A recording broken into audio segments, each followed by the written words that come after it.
நம்ம வீட்டு தோட்டத்தில் காய்ச்ச சுண்டைக்காயில் சுண்டைக்காய் புளிக்குழம்பு எப்படி வைக்கிறதாங்க பார்க்க போகிறோம். அதுக்கு சுண்டைக்காயை பறித்து அதில் தண்ணி ஊற்றி நல்லா அலசி எடுத்துக்கிறோங்க. அலசின சுண்டைக்காயை சின்ன உரலில் போட்டு ரெண்டாக உடையிற அளவுக்கு நல்லா குத்தி உடச்சி எடுத்துக்கிறோங்க. இந்த பதத்துக்கு உடச்சி எடுத்தால் போதுங்க. இதில் கொஞ்சமாக தயிர் ஊற்றிட்டு கொஞ்சம் தண்ணி ஊற்றி ஓரமாக எடுத்து வச்சிட்றோங்க. எலுமிச்சை அளவு புளியை எடுத்து ஒரு தண்ணியில் ஊற போட்டுக்கிறோங்க. அடுப்பில் மண் சட்டி ஒன்று வச்சுட்டு அதில் கடல் எண்ணெயை ஊற்றிக்கிறோங்க. எண்ணெய் நல்லா சூடானதும் அதில் கடுகும் வெந்தயமும் போட்டுக்கிறோங்க. கடுகு வெடித்து வந்ததும் அதில் சின்ன வெங்காயமும் பூண்டையும் போட்டு நல்லா வதக்கிக்கிறோங்க. ஓரளவுக்கு வதங்கினதுக்கப்புறம் அதில் கருவேப்பிலையை சேர்த்துக்கிறோங்க. கருவேப்பிலையை சேர்த்துட்டு லேசாக வதக்கிட்டு அதில் அந்த சுண்டைக்காயை அப்படியே எடுத்து சேர்த்துக்கிறோங்க. அந்த தண்ணி அப்படியே இருக்கட்டுங்க, ரொம்ப வடிகட்ட வேண்டியில்லை. அதுலேருந்து எடுத்து போட்டிருக்கோங்க. அடியில் உள்ள விதை அதுலேயே இருக்கட்டும், அதை போட வேண்டியில்லை. சுண்டைக்காயை நல்லா வதக்கிக்கிறோங்க. சுண்டைக்காய் நல்லா வதங்கினதுக்கப்புறம் அதில் தக்காளி சேர்த்துக்கிறோங்க. தக்காளி சேர்த்து நல்லா தக்காளியையும் நல்லா வதக்கி எடுத்துக்கிறோங்க. தக்காளி நல்லா கரைஞ்சி வரோங்க, அப்போ தாங்க அதில் டேஸ்ட்டு வரும்.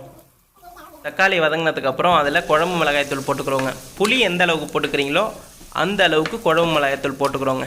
அப்போ தாங்க அது டேஸ்ட்டு கரெக்டாக இருக்கும்.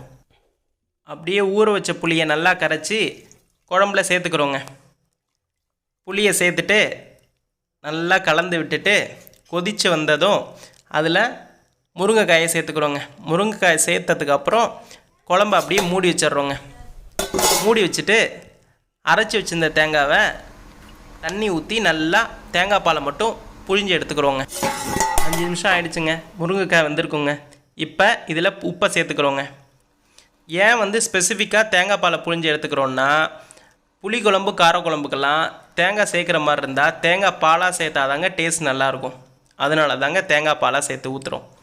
நாங்கள்லாம் தேங்காவை தான் சேர்த்து போடுவோம், அப்போவுமே டேஸ்ட் நல்லா இருக்கே அப்படின்னு நீங்கள் சொல்லலாம். ஆனால் தேங்காவாக சேர்த்திங்கன்னா தேங்காய் சரியாக அரையலைன்னா அது குழம்பு பார்க்குறதுக்கும் நல்லா இருக்காது. அது ஒரு வித்தியாசமான டேஸ்ட்டாக இருக்கும். இந்த மாதிரி சேர்த்து பாருங்கள், டேஸ்ட் ரொம்ப அருமையாக இருக்குங்க. அப்படியே குழம்ப மூடி வச்சிடுறோங்க. மூடி வச்சுட்டு ஒரு 10 நிமிஷம் கழித்து குழம்ப திறந்து பார்க்குறோங்க. நம்ம இப்போ அதில் கொஞ்சமாக ஜீனியை சேர்த்துக்கிறோங்க. இந்த காரக்குழம்பு புளிக்குழம்புக்கெல்லாம் கொஞ்சமாக ஜீனி சேர்த்துக்கிட்டோம்னா டேஸ்ட்டு ரொம்ப அருமையாக இருக்குங்க. இப்போது உப்பு காரம் எல்லாம் கரெக்டாக இருக்கான்னு செக் பண்ணிக்கிறோங்க. டேஸ்ட்டு அருமையாக இருக்குங்க. நீங்களும் ட்ரை பண்ணி பாருங்கள்.